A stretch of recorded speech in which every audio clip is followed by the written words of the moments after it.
bonsoir. Aujourd'hui, on est le dimanche 16 février 2024. Je reviens juste sur quelques éléments, sur plusieurs éléments d'ailleurs, sur l'Afrique, l'Europe et la France, ainsi que les États-Unis, ainsi qu'Israël. Donc voilà, là, par rapport à Israël, vous savez, je vous avais dit que le but des sionistes, c'est d'occuper toute la Palestine. Hein. Bon, mais j'espère que ce ne sera pas le cas, parce que là, tel que c'est parti, j'en suis sûr que les Israéliens vont commencer à bombarder. Une fois que tous les prisonniers israéliens qui sont dans la bande de Gaza seront libérés, Israël va commencer à bombarder. À mon avis, Donald Trump va encore aider Israël. Parce qu'on nous dit que Donald Trump lutte contre l'état profond aux États-Unis et apparemment dans le monde. Il essaye. Mais dans ce cas, s'il veut lutter contre l'état profond, il faut déjà qu'il commence à démanteler l'AIPAC aux États-Unis ainsi que la Diffamation League, qui sont des entités sionistes très très puissantes aux États-Unis, qui sont les relais d'Israël là-bas, ainsi que mettre au pas les évangélistes messianiques sionistes qui sont aux États-Unis aussi. Donc voilà, parce que ça, c'est les États profonds les plus puissants aux États-Unis. Ainsi qu'il muselle aussi des gens comme Mark Zuckerberg, son gendre, Jared Kushner, et voilà, et les autres. Donc, parce que sinon, il est quand même entouré des anciens membres de l'État profond. Moi, j'ai toujours dit, par rapport aux États-Unis, l'une des seules choses sur lesquelles je suis d'accord avec eux, c'est la liberté d'expression totale. Moi, je suis pour Elon Musk là-dessus, et je suis pour la liberté d'expression totale, sans limite. Donc voilà, à l'exception de l'appel au meurtre et de l'appel à la destruction du bien d'autrui. Voilà, ce sera la seule limite. Sinon, mais les gens ils peuvent dire ce qu'ils veulent là-dessus. Mais moi, honnêtement, je crains pour la Palestine parce que tel que c'est parti, à mon avis, Netanyahou va se frotter les mains comme je l'ai toujours dit. Parce que je vous rappelle que le projet sioniste, c'est Israël du Nil à l'Euphrate. Donc voilà. Et comme j'ai toujours dit, s'ils veulent ramener tous les juifs du monde entier, comme c'est leur projet, enfin c'est le projet sioniste, pour les mettre en Israël, ils sont obligés de s'étendre. Donc dans ce cas, il faut qu'ils récupèrent du territoire. Donc là, les Syriens, les Libanais, les Jordaniens, les Égyptiens, ainsi que les Irakiens ont des soucis à se faire, quoi. Voilà, ainsi que l'Iran d'ailleurs, parce que là, à mon avis, comme je vous ai dit, Donald Trump il va se mettre en accord avec les Russes pour avoir la paix entre l'Ukraine et la Russie et pour que les Russes lâchent l'Iran, quoi. Et pour que Israël et les États-Unis puissent bombarder, attaquer l'Iran de façon tranquille. Voilà. Et là, effectivement, j'ai entendu que Donald Trump a mis au pas l'Europe, toute l'Europe, quoi. Les dirigeants européens ont s'essuie les pieds sur eux actuellement. Tout ce qui était belliqueux à une époque, tel que Macron qui disait qu'il ne faut pas que la Russie gagne.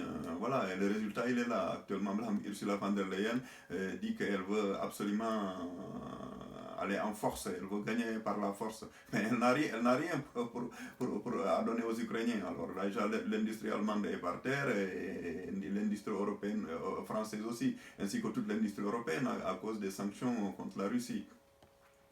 Et donc voilà, et tous ces gens-là, apparemment, tous ces gens-là voulaient la guerre dès le départ. Parce que d'après, il y a des documents qui sont sortis en disant que l'accord de Minsk, c'était juste pour retarder l'armement de l'Ukraine, parce que l'Europe, les Merkel, les Hollande et autres, là, ils voulaient armer à fond l'Ukraine pour attaquer la Russie. C'est ce que les Russes ont compris en 2022 quand ils ont attaqué l'Ukraine, en fait. Donc ça, j'étais pas au courant, c'est actuellement que j'ai compris ça. Donc en fait, les Russes n'ont pas... Non, c'est sûr que c'est eux qui ont attaqué les premiers, mais s'ils n'avaient pas attaqué les premiers, ils auraient été attaqués. Donc voilà, les Russes, ils ont des renseignements solides en Ukraine et en Europe occidentale, il ne faut pas croire. Ils ont des agents qui sont bien infiltrés et qui leur donnent des renseignements sûrs. Et c'est la raison pour laquelle il y a eu cette attaque-là. Et donc voilà, là, s'il y a la paix actuellement, c'est tant mieux.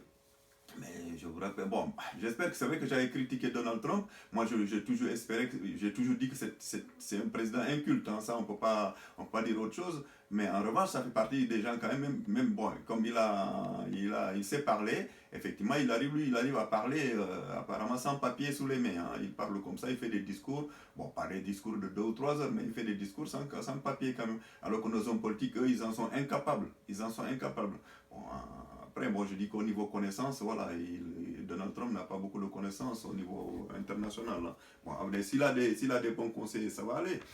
Bon, mais j'espère que c'est vrai que je l'avais critiqué sur certaines choses, mais là, tel qu'il est en train de faire, là, bon, je pense que ça va faire du bien au monde quand même. J'espère, parce que bon, il n'y a que la suppression de l'USAID pour les pays en voie de développement qui va poser problème. Mais bon, après, il faut qu'ils se débrouillent, hein, parce que comme ils n'ont pas pu construire des industries pour se développer, voilà, le résultat est là.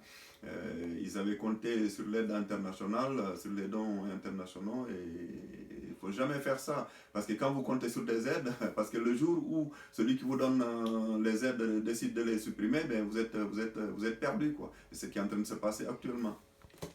Mais il y a autre chose, c'est concernant la guerre au Congo, là, la guerre menée par les M23, que je crois qui est soutenue, d'après les informations que j'ai, par le Rwanda. Mais bon, j'ai dit que voilà, le Rwanda, c'est un tout petit pays de rien du tout, et le Congo, c'est quand même un vaste pays. Mais le Congo, il faut savoir que c'est le problème ethnique et tribal qu'il y a là-bas qui fait que les soldats ne peuvent pas résister. Il y a trop de tribalisme. Et c'est pas que le Congo, hein, c'est toute l'Afrique. D'ailleurs, c'est ça qui retarde l'Afrique. C'est ces histoires de tribalisme et problèmes d'ethnie qui posent problème dans tous les pays africains. Et souvent j'entends certains panafricanistes. Moi je ne suis pas panafricaniste, hein, mais bon, moi c'est vrai que je souhaiterais que l'Afrique se développe. Moi là-dessus, il n'y a pas de souci. Mais on ne peut pas demander à toute l'Afrique de se développer. Il faut simplement aider quelques pays qui sont les fers de lance, tels que l'AES, le Mali, le Burkina et le Niger, pour voir s'ils peuvent aller de l'avant. Mais on ne peut pas développer toute l'Afrique de la même façon. Parce que vous savez, même l'Europe, elle ne s'est pas développée de la même façon, hein. Il y a eu des pays qui étaient en tête, ensuite les autres, notamment l'Angleterre, ensuite les autres ont copié dessus en achetant des brevets ou en les copiant, hein. Donc la Chine s'est développée comme ça, en copiant certains brevets ou en les achetant, en demandant aux Occidentaux s'ils voulaient monter enfin, parce que les Chinois, quand ils achetaient des avions ou des trains, ils demandaient aux Occidentaux d'aller les monter là-bas. Et eux, ils ont appris à monter comme ça leur avion et leur train. Et voilà. Maintenant, ils se sont développés. Donc, si l'Afrique veut se développer, il faut qu'elle fasse pareil. Il faut qu'elle essaie de copier certains brevets ou de les acheter ou de faire venir les Occidentaux. Il ne faut pas rejeter les Occidentaux parce qu'ils nous ont colonisés, ils nous ont esclavagisés. Ok, je suis d'accord, il y en a qui ne sont pas bien parmi eux, mais il y a quand même des gens qui pourraient travailler avec les pays africains, hein. Donc, parce que il ne faut pas voir s'ils sont blancs ou pas. De toute façon, le brevet n'a pas de couleur, hein. Et en plus, les gens, ils ne viennent pas pour aider l'Afrique, parce qu'il n'y a aucun pays ou aucun individu qui vient aider un autre pays de façon gratuite. Chacun joue son intérêt. Voilà, les Africains qui veulent se développer, ils appellent les ingénieurs, que ce soit les ingénieurs états-uniens, les ingénieurs canadiens, les ingénieurs chinois, les ingénieurs européens. Voilà, on peut le faire quand même ça. Essayer, pour essayer de créer des industries lourdes pour pouvoir développer l'Afrique. Eh ben, sinon, ça va être la catastrophe partout. Et donc la guerre au Congo, ben, c'est surtout le problème du tribalisme qui fait que voilà, l'armée du Congo est en déliquescence, quoi. Parce que là j'entends M. Tshisekedi qui disait que quand le M23 touchera un seul cheveu d'un Congolais, il réagirait. Mais jusqu'à présent, il n'a pas réagi, hein, et l'armée congolaise est en train d'être décimée, et la population est en train d'être massacrée, quoi. Voilà. Mais il y en a qui disent qu'il ne faut pas parler de la Palestine. Il y a des panafricains qui disent ou certains Africains qui disent qu'ils s'en foutent de la Palestine et il faut s'occuper du Congo. Non, mais moi je suis pour s'occuper de tous les gens qui souffrent, hein. Je peux rien faire, hein, parce que vous savez, mes lunettes que j'ai mets là, je vous expliquerai peut-être un jour, c'est pas, je les mets pas pour faire le malin, de façon pour moi que je les mette pas, ça ne change rien. C'est juste une raison particulière, quoi. Voilà, donc je disais que Il y a des panafricains ou des Africains qui disent qu'ils s'en foutent du génocide à Gaza. Non, il ne faut pas dire qu'on s'en fout. Effectivement, même si les Arabes nous ont colonisés de façon très très dure, mais ok, il y a des racistes parmi les Arabes, on le sait, donc, mais c'est pas une raison. C'est pas une raison. Un massacre, c'est un massacre. Hein. Vous savez, le sang qui coule, il coule sur tout le monde. Hein, sur tout être vivant. Hein. Donc, la plupart des êtres vivants, ils ont du sang qui coule en eux. Donc si vous coupez le bras d'un noir, d'un chinois, d'un arabe, d'un blanc caucasien, d'un indien d'Amérique latine ou d'Amérique du Nord, ben c'est du sang rouge, c'est le même sang rouge qui coule. Hein. Donc là-dessus, il n'y a pas de souci. On est des êtres humains, évidemment, on n'a pas tous la même façon de voir, on n'a pas tous la même histoire, on est d'accord. Mais ce n'est pas une raison pour dire que parce que c'est des salopards, quand ils se font massacrer, il ne faut pas les sauver. Bon, voilà. Donc après, il faut essayer effectivement de leur faire comprendre que leur racisme, leur négrophobie est inacceptable. Mais bon, voilà, là, il faut quand même, c'est des choses qui sont aussi basées sur leur histoire. Hein. Donc actuellement, en plus,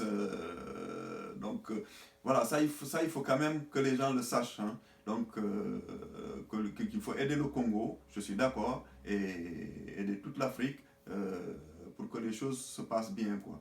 Et que le Congo et le Rwanda se mettent d'accord. Parce que les Rwandais, ce sont des Africains aussi. Hein. Donc, même s'il y en a beaucoup, il y a beaucoup qui disent que voilà, Paul Kagame est soutenu par les sionistes et les Européens. Ouais, c'est pour ça que je dis que le monde entier doit se lever pour lutter contre le sionisme. Voilà, il y en a qui disent que oui, non, il ne faut pas faire ça. Mais le sionisme, c'est le plus grand danger du monde. Hein. Ça, il faut le savoir hein, dès le départ. Le sionisme, c'est une idéologie dangereuse. Hein. C'est une idéologie plus dangereuse que l'idéologie nazie. Parce que l'idéologie nazie, c'était qu'une idéologie européenne. Mais là, c'est une idéologie internationale. Et les sionistes sont infiltrés dans toutes les sphères internationales, enfin, dans toutes les sphères des États européens. Hein. Partout ils y sont, dans les médias, dans les banques, dans les ministères, dans les administrations. Ils sont partout, partout, partout. Donc, si les gens veulent lutter contre le sionisme, il faut qu'ils se réveillent, quoi. Mais après, je ne vous dis pas qu'il faut tuer les gens, non, mais il faut essayer de lutter idéologiquement contre. Et je rappelle toujours que tous les sionistes ne sont pas juifs et tous les juifs ne sont pas sionistes. Il y a des sionistes non juifs qui sont encore pires que les sionistes juifs. Hein. Je rappelle notamment, ce sont les sionistes évangéliques, messianiques qui sont aux États-Unis. Donc ça, c'est des dangers publics. Donc voilà. Et là, donc Donald Trump je disais tout à l'heure, a humilié l'Europe parce que là, la paix entre la Russie et l'Ukraine va se faire sur le dos des Européens. Ils nous ont fracassé l'industrie européenne, l'économie européenne, voilà, pour une guerre qui finit en queue de poisson, quoi, hein, qui finit vraiment dans n'importe quoi. Donc, là, je pense que l'Europe ne pourra humilier que certains pays africains, mais là, ils ont été mis plus bas que terre. Hein, donc, parce que même l'autre fois, j'entendais Gilles Evans, là, vous savez, le vice-président des États-Unis, qui faisait un discours en disant qu'en Europe, la liberté d'expression est bridée. Ça, c'est pas faux. Hein. Il a dit qu'il ne faut pas confondre. C'est une chose de lutter contre les réseaux pédocriminels, mais c'est une autre chose de limiter la liberté d'expression. Hein, parce que vous savez que les États-Unis sont très attachés à la liberté d'expression. Ça, honnêtement, je reconnais que c'est une des rares choses que j'admire chez eux. Bon, évidemment, ils ont quand même des savants et tout, parce que il faut savoir quand même, tout ce qui les critiquons, j'en fais partie. Hein, tout ce que nous utilisons sont des réseaux américains, hein, sauf TikTok, hein, qui est un réseau chinois. Sinon, voilà, que ce soit Facebook, Instagram, comment ça s'appelle, WhatsApp, Messenger, YouTube, voilà, Yahoo, tout ça, tout est, voilà, la plupart des réseaux, X, Twitter, nouvellement X, anciennement Twitter, tout ça c'est américain. Hein. Il n'y a que Twitter il y a que, comment ça s'appelle, TikTok qui est chinois. Et voilà, sinon, bon, maintenant, comme c'est devenu un réseau international, même si on n'est pas d'accord avec le lieu de création du réseau, mais on l'utilise parce que déjà, on n'a pas le choix. Donc, voilà, c'est vrai qu'on critique tous les Américains, mais il faut dire quand même, ils nous ont rapporté de bonnes choses concernant les réseaux sociaux. Bon, ils ont aussi apporté de mauvaises choses, hein, faut pas dire ça. Vous voyez, regardez mes anciennes vidéos, j'ai des écrits qui tiquaient là-dessus. Mais voilà, mais là, je reviens juste pour dire que voilà, tous les réseaux sociaux qui existent dans le monde, en dehors de TikTok, appartiennent aux États-Unis. Voilà, c'était tout pour aujourd'hui. Merci beaucoup. Je vous prie de bien partager ces vidéos et voilà, de vous abonner sur mon compte. Merci, bonne soirée et à la prochaine.